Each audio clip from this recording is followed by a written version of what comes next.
ताजमहल तेजो महल था, हिंदू मंदिर था और 1156 में हिंदू राजा ने राजा परमानी देव ने 1156 बनवाया था। इस बात सबूत है। और इस बिल्डिंग को शाहजहां ने फोर्सिबली लिया कि मैं दे दीजिए না।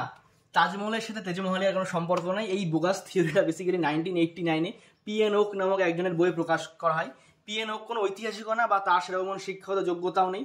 তিনি সেন্ট্রাল গভর্নমেন্টের একজন অফিসার ছিলেন এবং চাকরির পাশাপাশি এরকম অনেক গসিপ বা থিওরি তিনি নিজের বইয়ে লিখে গেছেন, যেমন লালকেল্লা বা ফতেপুর সিক্রি বা লখনৌ ইমামবাড়া। এগুলো কোথাও না কোথাও হিন্দু মন্দির বা হিন্দু নগরের সাথে সম্পর্কিত। সবই থিওরি, যেগুলো সেই সময় অনেক ঐতিহাসিক খারিজ করেছেন।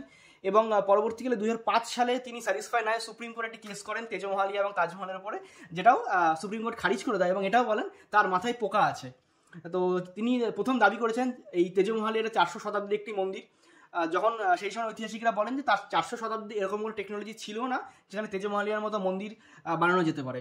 তারপরে তিনি আবার এসে যে তেজমহলিয়া 1200 শতাব্দীর একটি মন্দির, সেই সময় সেটা খারিজ হয়ে যায় এবং পরবর্তীকালে তো সুপ্রিম কোর্টে গিয়েও তার কোনো লাভ হয়নি।